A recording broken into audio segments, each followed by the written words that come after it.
여러분 안녕하세요. 반갑습니다. 지난 시간에 그 조자룡과 유현덕의 역사적인 랑데부가 있었고, 어쨌든 원소는 본래 계획대로 기주를 차지하게 됩니다. 비로소 하북의 원소라는 그 별칭에 좀 걸맞게 되는 것인데, 우리가 보통 하북의 원소, 하남의 원술 그렇게 이야기를 많이 하잖아요. 그래서 원술이 이제 원소가 기주를 얻었다는 소식을 듣고 사절을 보내서 자기 형한테 이제 그런 얘기를 하는 거죠. 모처럼 이제 땡 잡은 것 같은데 그 혼자 독식하지 말고 말이나 한 1000마리 정도 나한테 보내서 뭐 기분도 좀 내고 그렇게 하셔 하니까 원소가 웃기는 소리 하지 말라고 그냥 일축을 해버리고 원술이 좀 굉장히 서운해서 이렇게 대노하게 되는 이때부터 원소와 원술 이 두 형제 간의 사이는 돌이킬 수 없는 그런 지경에 좀 이르게 됩니다. 당시에 원술이 형편이 좀 어려웠는 모양이에요. 그래서 이번에는 그 형주의 유표한테 식량을 좀 빌려달라고 또 사절을 보내는데 유표 역시 지금 나도 먹고 살기가 굉장히 버겁다 하면서 거절을 합니다. 그러니까 원술이 이제 막 너무 화가 나고 그러니까 사람이 거절을 당하면 뭐 기분이 썩 그렇게 좋을 수가 없는 거잖아요, 사실. 근데 연거푸 그것도 거절을 당하니까 원술이 이제 뭐 거의 이성을 잃고 이제 손견한테 바로 사절을 보내서 손견을 충동질하기 시작하는 거죠. 예전에 너 전국세 가지고 강동으로 튈 적에 그때 유표를 꼬드겨서 방해 공작을 놨던 게 그게 바로 우리 형 원소다. 원소가 그런 놈이다. 지금 원소가 또 유표랑 공작을 해서 이번에는 아예 강동으로 그냥 밀고 들어갈 그런 작전을 세우고 있다고 내가 들었는데 너 막 가만히 앉아서 이렇게 당할 거냐? 아니면 네가 먼저 군사를 일으켜서 유표를 칠래? 복수는 해야 될 거 아니냐? 이참에 손견 당신이 봉기를 하면 나는 동시에 이쪽에서 원소를 쳐서 원소가 유표를 지원하지 못하도록 원소와 유표 간에 서로가 서로를 지원하지 못하도록 막겠다. 그러면 우리가 나란히 원수도 갚고 너는 형주를 먹고 나는 기주를 먹을 수만 있다면 누이 좋고 매부 좋고 꽉 먹고 알 먹고 아니냐? 어떻게 할래? 선택을 해라 하니까 손견이 이제 원문에 보면 뭐라 그러냐면 이제 이 판에다 그런 표현을 하잖아요. 판에다. 참을 수 없다. 참기 어렵다. 그런 이야기를 하죠. 이제 손견이 그 뭐 정보, 황계, 한당 이런 장수들을 전부 모아놓고 이제 우리가 유표를 어떻게 찢어 죽이면 좋겠냐 상의를 하니까 처음에 이제 정보란 장수는 손견을 말린단 말이에요. 원술이고 원소고 그놈의 원씨 형제들은 원체가 이것들이 속임수가 많고 이 진실되지를 못한 놈들이라 함부로 그 말을 믿기가 좀 거시게 합니다. 근데도 이제 손견이 그냥 막 밀어붙이는 거잖아요. 지금 이거는 뭐 원술이고 나발이고 내가 언젠가 유표한테 반드시 갚아야 될 그런 원수를 갚는 일이고 어차피 조만간 했어야 될 일이 조금 앞당겨진 것 뿐이다 하고는 이제 그 즉시 황계를 선봉으로 삼아서 이제 강변에 전부 전선을 깐단 말이에요, 손견이. 그러니까 보통 이 손견을 강동의 손견이다 이렇게 얘기를 많이 하는데 이 강동이라는 데는 후한 13주 가운데 이제 양주의 어떤 그 저기 끝자락에 속하는 그런 지역입니다. 근데 어쨌든 이제 형주랑은 항상 양주는 이렇게 바로 경계를 맞대고 있는 그런 지방이기 때문에 손견이 전부 이제 군사들을 전방으로 이동시키니까 그 형주 국경 인근에 있던 세작이 이 세작이란 표현을 종종 나오거든요. 세작 어떤 이 아주 가느다란 어떤 공작을 한다는 얘기이기 때문에 이건 되게 이제 간첩을 세작이라 그러는 겁니다. 아주 상세한 그런 정보를 캐는 그런 공작을 한다 그래서 그 어떤 뭐 저기 국정원 직원처럼 그렇게 이 간을 세짜잖아요. 이게 하여튼 이 세작이 이제 그 유표한테 가서 제각 달려가서 보고를 하잖아요. 지금 강동의 분위기가 심상치 않습니다. 손견이 군사들을 전부 전방 배치시켰습니다. 하니까 유표도 이제 깜짝 놀라서 부랴부랴 그 괴량이라는 사람을 불러서 책사로 삼고 황조라는 인물을 선봉으로 삼아서 이제 그 대응을 하게 되는 것인데 사실 이제 손견이 출정 준비를 다 마치니까 그 밑에 있는 이제 신하들은 감히 더 무슨 말을 할 수가 없는 거잖아요. 지금 저기 그 군주가 출정을 하겠다는데 거기다 대고 괜히 뭐 엉뚱한 소리를 했다가 너 왜 초치냐 그래서 이제 혼이 날 수도 있는 것이고 목이 날아갈 수도 있는 것이고 그렇기 때문에 그랬을 때 이제 그나마 좀 얘기를 할 수 있는 게 그 손견 동생 중에서 손정이라는 사람이 자기 조카들 손견이 아들들이 넷이 있잖아요. 그 조카 넷을 전부 데리고 이제 손견 앞에 가서 막 엎드려서 마지막으로 그 앞을 가로막으면서 이제 얘기를 거의 뭐 빌다시피 애원을 하는 거잖아요. 지금 때가 좋질 못합니다. 그거죠. 때가 좋질 못하다. 온 천하에 지금 난리가 나서 저들끼리 치고받고 하는 그런 마당에 어떻게 보면 우리 강동만 지금 거의 유일하게 평화로운 데가 우리 강동인데, 이런 상황에서 뭐하러 우리가 대규모 군사를 일으켜서 그 난장판에 끼어들어야 될 이유가 뭐가 있습니까, 형님? 생각을 한 번만 좀 다시 잘 좀 해주십시오. 하니까 손견이 그러잖아요. 내가 장차, 이런 말 한단 말이에요. 내가 장차 천하를 종횡무진하려고 하는데 원수를 두고 어찌 갚지 않을 수가 있겠냐, 이런 말을 한단 말이죠. 이 유표를 얘기하는 거예요. 유표랑 나는 불구대천의 원수다, 그런 얘기죠. 나는 유표 저놈이랑은 도저히 같은 하늘을 이고 살 수가 없기 때문에 이 원수를 내가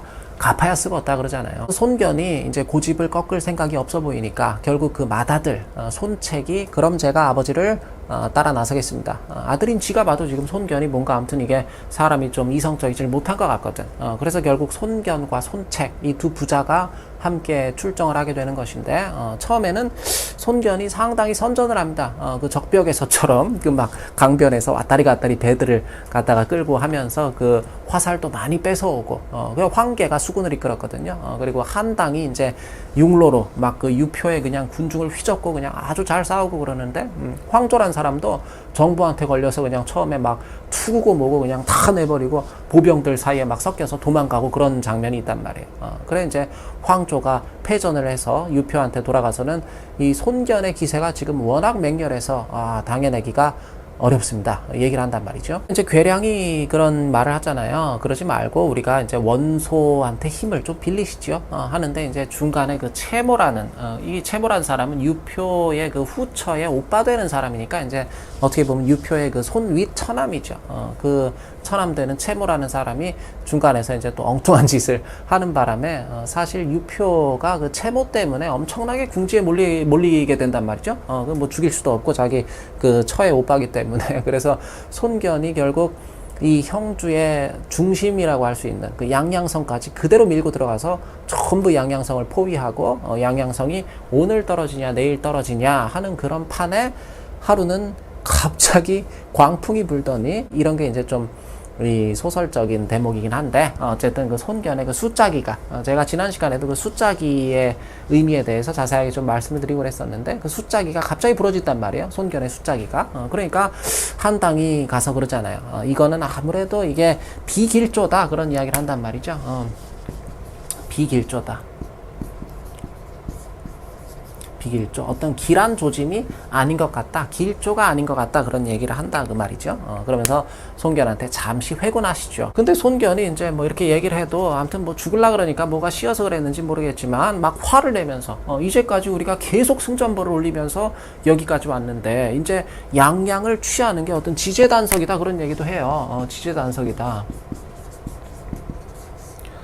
지제단석, 아침 저녁에 다만 달려있다, 그런 얘기죠. 양양성을 떨어뜨리는 게 아침 저녁에 달려있는 이 중요한 순간에 왜 너는 초치는 소리를 하고 자빠졌냐 하고 그냥 손견이 막 더 급하게 양양성을 떨어뜨리려고 아주 총력을 기울여서 애를 쓴단 말이죠. 그러다 이제 유표 쪽에서 괴량이 이제 도저히 더는 뭐 버틸 수가 없습니다. 이래 죽나 저래 죽나 누군가는 원수한테 가서 목숨 걸고 나가서 원병을 요청해야 되겠는데 누가 가겠는가 하니까 여공이라는 사람이 제가 한번 가보겠습니다 하고 이제 용감하게 나선단 말이죠. 괴량이 그러잖아요. 기왕 가는 김에 손견을 한번 살짝 이렇게 끌어보라고, 유인을 해보라고. 손견이 걸려들기만 하면 우리가 원수한테 뭐 손 벌리고 자시고 할 거 없이 어떻게 우리끼리도 이게 해결이, 이 문제를 타파할 수 있을지도 모른다 하면서 이제 여공한테 어떤 계책을 일러주잖아요. 근데 이제 손견이 뭐 마음이 급해서 그랬는지 아무튼 그 계책에 딱 걸려들어서는 그 현산이라고 하는 데서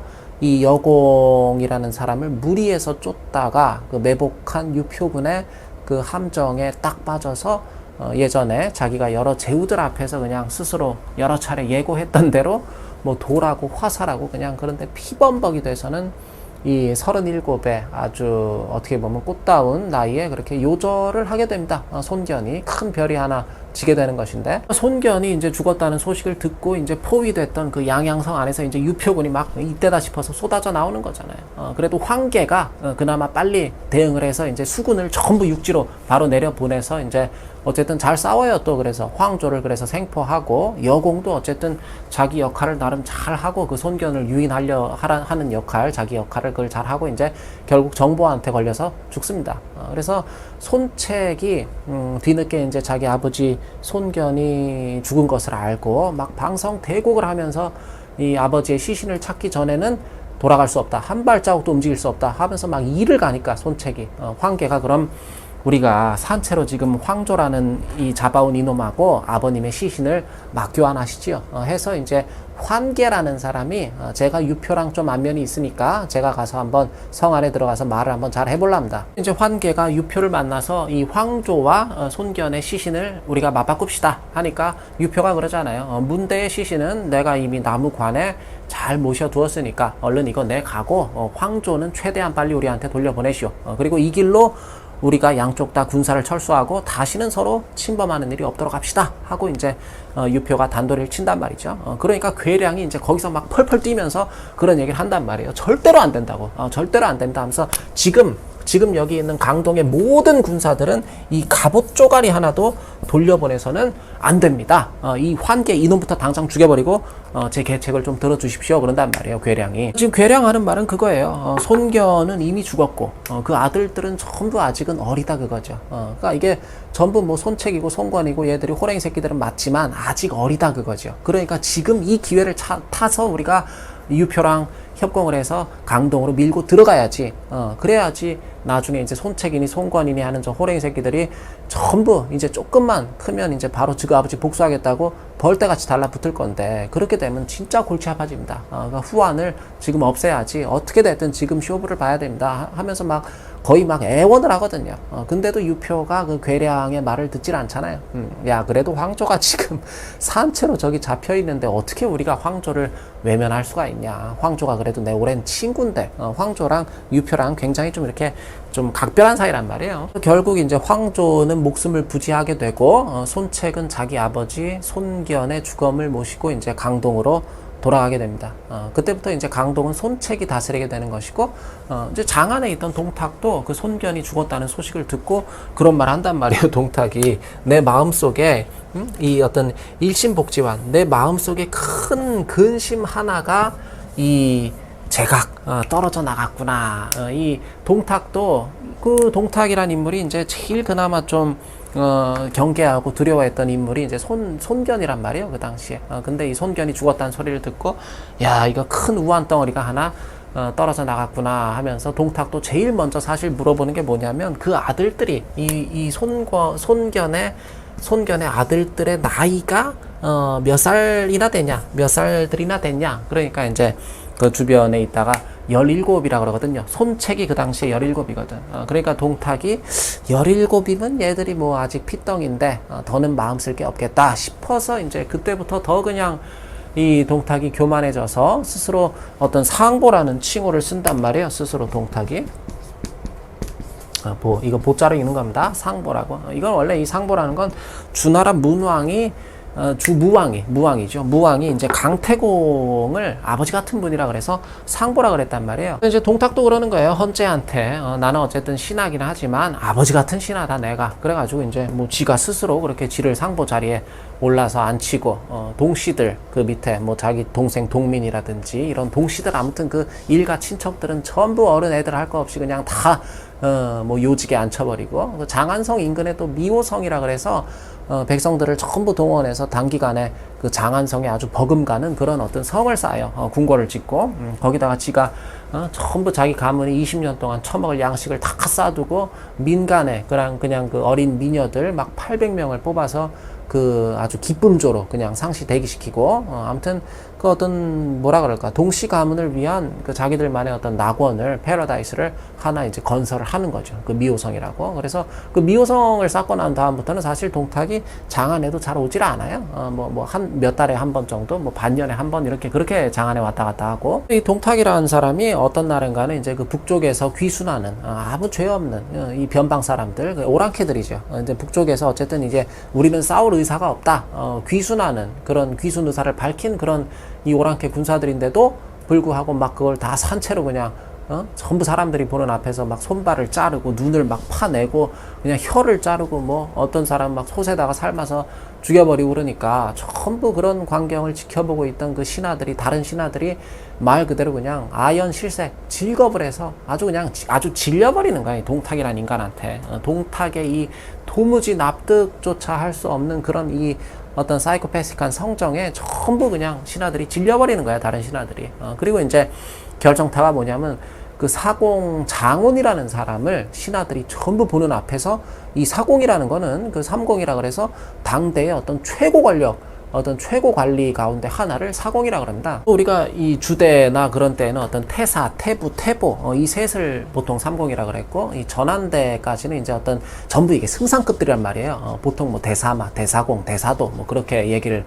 했고, 이제 후한대, 이 삼국지의 배경이 되는 후한대 들어서는 이제 뭐 태위, 사도, 사공 그렇게 셋을 갖다가 우리가 삼공이라 그래서, 아무튼 전부 이게 이 삼정승이라 그러잖아요. 왜 우리가 그 정승급 아주 최고 관리들인데 그런 사공을 그 중에 한 사람, 사공 장원이라는 사람을 그냥 눈 하나 깜짝 안 하고 죽여버리니까 이날 이제 제일 간담이 서늘해진 게 누구냐면 그게 사도 왕윤이란 말이에요. 아무리 동탁 저놈이 무지막지해도 설마 우리 이제 이 승상급 되는 뭐 사도니 사공이니 우리 같은 사람들은 쉽게 건들질 못하겠지 하고 이제 나름 어떤 확신을 갖고 안심하고 있었는데, 왕윤이란 사람이 자기랑 같은 그 삼공 가운데 한 사람인 그 장원을 그냥 완전히 파리 새끼 잡아 죽이듯이 그렇게 죽여버리거든, 동탁이. 그러니까 왕윤이 이제 그날 밤에 이 부중에 돌아와서는 이 낮에 있었던 그 일을 생각하니까 이게 착잡한 거예요. 아주 좌불안석이더라 그런 표현이 나오거든요, 원문에도. 앉은 자리가 도무지 편치를 않더라. 잠이 안 오는 거야. 아무리 세상이 어쩌니 저쩌니 해도 적어도 나는 동탁 저놈 손에 죽을 일은 없을 줄 알았는데 오늘 보니까 그게 아니잖아요. 사곡을 그렇게 가차없이 보내버린다는 얘기는 뭐 태위고 사도고 간에 얼마든지 지수 틀리면 동탁이가 죽여버릴 수 있는 놈이란 그런 이야기니까 이 왕윤이 이게 편치를 못한 거지. 그래서 왕윤이 그냥 그 어쩌다 내 신세가 이렇게 처량한, 언제 죽게 될지 알 수 없는 이런 불쌍한 처지가 됐나 싶어서 막 하늘을 보고 그냥 눈물을 뚝뚝 흘리고 그렇게 있으니까 그 노인네가 그 갑자기 그 후원 뒤편에서 또 어떤 다른 사람이 이렇게 막 한숨을 푹푹 내쉬고 그런 소리가 이렇게 들려오잖아요. 그래서 왕윤이 그 한숨 소리를 따라가 보니까 거기서 한숨을 쉬고 있는 소녀가 한 사람이 있으니 그게 누굽니까? 그게 이제 그 부중기녀 초선이잖아요. 초선. 삼국지연의에서 어떻게 보면 정말 그 빼놓을 수 없는 그런 키 역할을 특히 전반부에서 하는 게 이 초선인데, 패월 초선. 이 초선의 어떤 활약상에 대해서는 다음 시간에 이어서 좀 말씀을 드리도록 하겠습니다. 그래서 오늘은 지금 저기 시간상 이제 간단하게 저는 이제 욕심을 좀 덜 부려보려고 합니다. 많은 철학적 메시지를 던지기보다는 하나의 메시지가 됐더라도 좀 여러분들께 오래 기억될 수 있는 그런 메시지를 하나를 드리더라도 드리는 게 더 바람직한 일이 되겠다 싶은 생각을 하게 됐고요.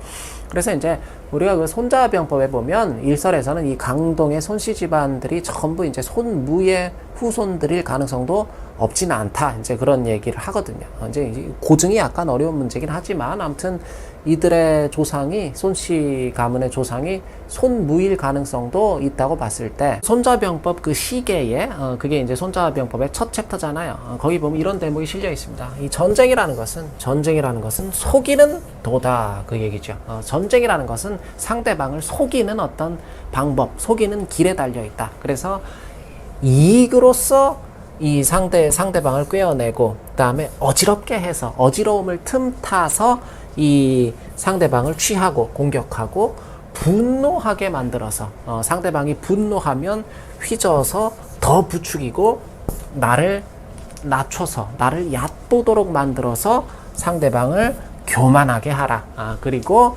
상대방이 불의, 전혀 의도하지 않은 곳으로 나가라, 그런 얘기죠. 상대방이 예상치 못한 곳으로 나가게 하라. 이 두 가지 뜻이 있는 겁니다. 상대방이 원치 않는 곳으로 좋든 싫든 나아가게 하라는 그런 의미도 있는 것이고, 상대방이 예상하지 못하는 곳으로 찔러 들어가라, 이제 그런 어떤 중의적인 그런 대목인데, 아무튼 오늘 이 장면에서도 전혀 예상치 못했던 곳으로 손견을 이끌었던 게 이 어떤 괴량과 여공의 이 유표군의 합작이었는데, 아무튼 핵심은 제가 볼 때는 그거예요. 아까 뭐니 해도 이 손견의 이 어떤 이거거든.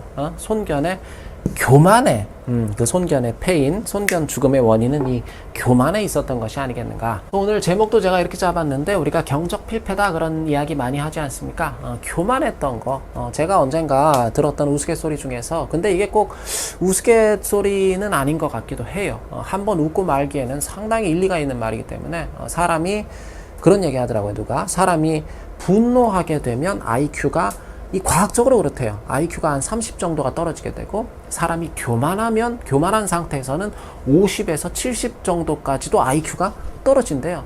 그래서 우리가 평균 지능 지수가 인간이 한 100 정도라고, 세계 평균이 100이니까 100이라고 봤을 때, 교만한 사람은 어떻게 됩니까? 반절 이상 지능이 떨어진 상태로 이 험난한 세상을 살아가게 된다는 그런 이야기인데, IQ가 한 180 정도 되는 천재도 교만에 사로잡히면 사유의 깊이가, 그러니까 저희랑 비슷한 수준으로 이렇게 얕아질 수밖에 없는 것이고, 대다수 저를 포함한 우리 대다수 일반 사람들은 안 그래도 머리가 잘 안 돌아가는데 거기다 이제 교만까지 합세를 하게 된다 하면은 뭐 제 아무리 좀 똘똘하다는 소리를 듣는 사람일지라도 최대는 뭐 돌고래나 최소 앵무새 정도로까지 이 시야가 좁아질 수 있다는 뭐 그런 얘기잖아요. 근데 교만한데 이제 분노하기까지 하면 거의 이제 이 중첩돼서 금붕어 수준으로까지 치달을 수도 있는 거 아니겠는가 하는 그런 좀 재미난 생각을, 제가 뭐 또 지금 뭐 돌고래나 뭐 앵무새 뭐 이런 친구들을 무시하고 그런 거 아닙니다. 짐승이 사람보다